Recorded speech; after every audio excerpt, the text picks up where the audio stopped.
Please subscribe my YouTube channel और bell icon पे click कीजिए क्योंकि आने वाली इन्फॉर्मेटिव बहुत सी वीडियो हैं जो आपके काम की होंगी।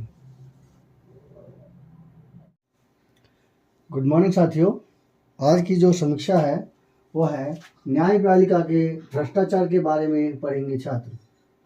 अब स्कूल बच्चे कम उम्र में न्यायपालिका के भ्रष्टाचार व लंबित मुकदमों के साथ साथ मौजूद वास्तविक चुनौतियों से परिचित होंगे। एनसीईआरटी में कक्षा 8वीं की नई सामाजिक विज्ञान पुस्तक में पहली बार न्यायपालिका के सामने मौजूद चुनौतियां, भ्रष्टाचार, लंबित मामलों की भारी बोझ और न्यायाधीशों की कमी का विस्तार पर चर्चा की जाएगी। इसके लिए पहली बार न्यायपालिका में भ्रष्टाचार पर अलग से खंड जोड़ा गया है। जी हाँ, ये समझ लीजिए, ये जो जोड़ा गया है ये आपके एनसीईआरटी के ये जो टर्म जोड़ी गई है इसका बेनिफिट आपको आईएएस-पीसीएस की तैयारी में होगा। यानी ये एक बहुत ही महत्वपूर्ण टॉपिक है आपके आईएएस-पीसीएस की तैयारी के लिए।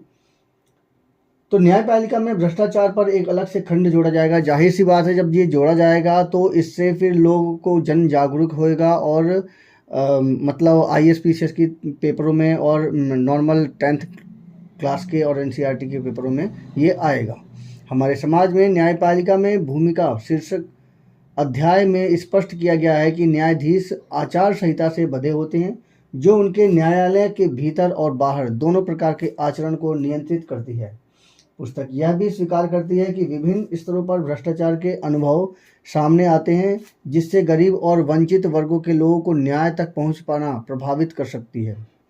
अदालतों में लंबित मामलों का भी उल्लेख। पुस्तक के अनुसार देश में लंबित मामलों की स्थिति गंभीर है। सुप्रीम कोर्ट में लगभग 81,000 मामले लंबित हैं।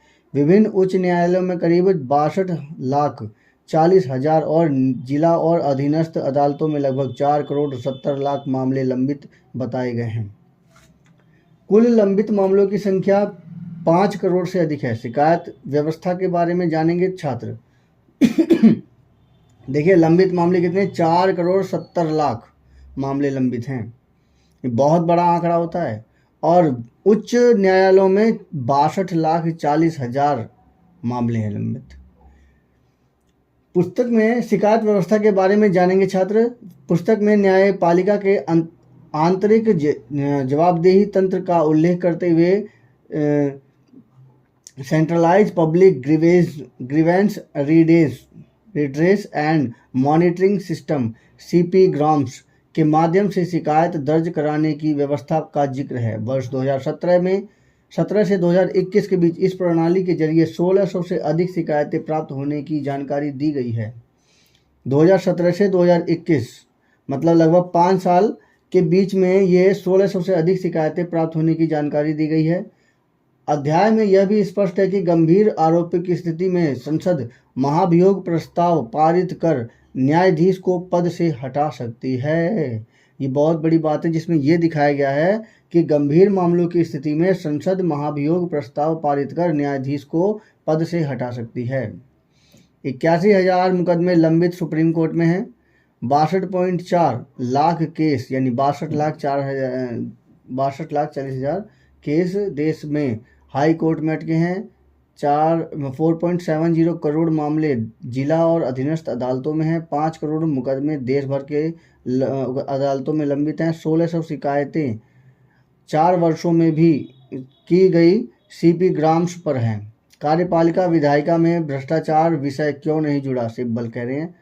सिब्बल ने कहा कि कक्षा 8वीं में नई सामाजिक विज्ञान पुस्तक में न्यायपालिका में भ्रष्टाचार संबंधी खंड जोड़े जाने पर एनसीईआरटी की आलोचना की है। उन्होंने सवाल उठाया है कि जब न्यायपालिका पर चर्चा की जा रही है तो कार्यपालिका और विधायिका में भ्रष्टाचार पर समान रूप से क्यों नहीं लिखा गया।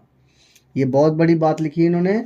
जब न्यायपालिका पर चर्चा की जा रही है तो कार्यपालिका और विधायिका में भ्रष्टाचार पर समान रूप से क्यों नहीं लिखा गया। ये प्रश्न आपके आईएएस-पीसीएस में पूछा जा सकता है कि जब न्यायपालिका पर चर्चा की गई है तो कार्यपालिका और विधायिका में भ्रष्टाचार पर समान रूप से क्यों नहीं लिखा गया। इंटरनेट मीडिया मंच एक्स पर कहा कि पुस्तक में न्यायपालिका में भ्रष्टाचार पर अध्याय शामिल किया गया है, लेकिन राजनेताओं, मंत्रियों, लोक सेवकों और जांच एजेंसियों में कथित भ्रष्टाचार पर कोई चर्चा नहीं है। तो इस प्रकार से एनसीईआरटी की 8वीं सामाजिक विज्ञान की पाठ्यपुस्तक में जुड़ा ये नया खंड है, जवाबदेही तंत्र और महाभियोग प्रक्रिया से भी कराया जाएगा परिचय। ये एक बहुत ही इम्पोर्टेंट पॉइंट है और इसमें खास करके ये आईएसपीसीएस के लायक ये टॉपिक है कि जब न्यायपालिका का पर चर्चा की जा रही है तो कार्यपालिका और विधायिका में भ्रष्टाचार के रूप में क्यों नहीं लिखा गया है। मेरी समीक्षा कैसी लगी कृपया कमेंट कीजिए और बताइए। धन्यवाद।